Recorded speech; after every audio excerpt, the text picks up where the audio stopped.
on being first in my generation to host a sibling overnight a second time. 2016, 23 years of age. So I made it less than 10.00 years later on this one. Whoa, there we go.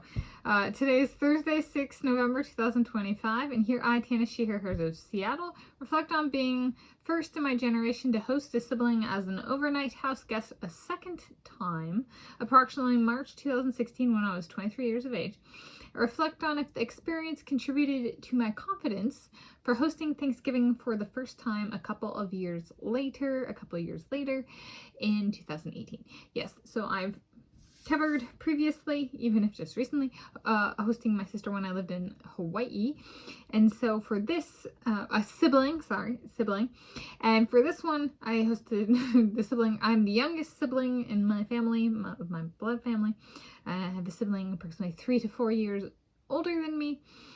And so this time they came and visited, and there was a variety of things on campus and off campus we went and did. In my living situation was a little bit different. I lived in a house and I had a studio unit in a house, and a studio unit is one room. So essentially like there's no walls or doors. So like there was like a fancy wall type lattice work between the bedroom sleeping area and the rest of the house, which was like I had, you know, a desk, and that was the office next to, you know, the fridge,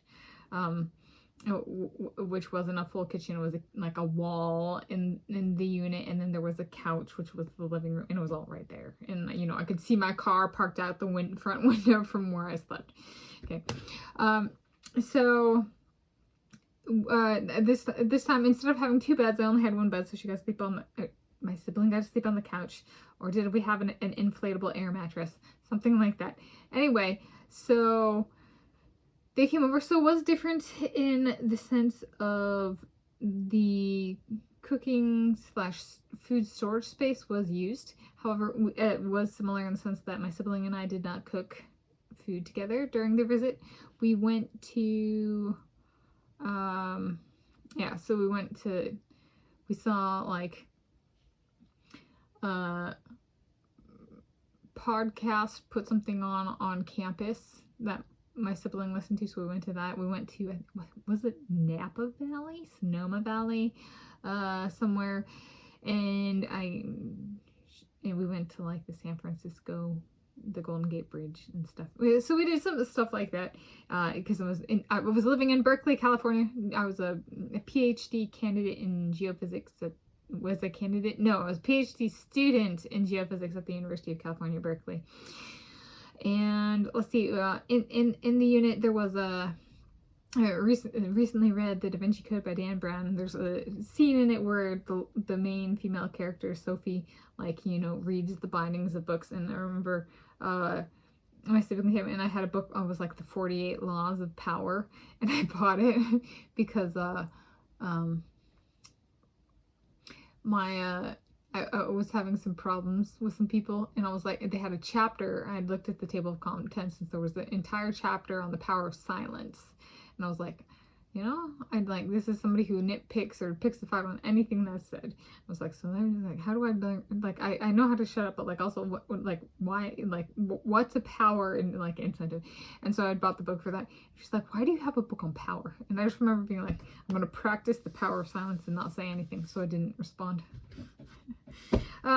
So it was okay. This is something that came to mind recently with a book I read.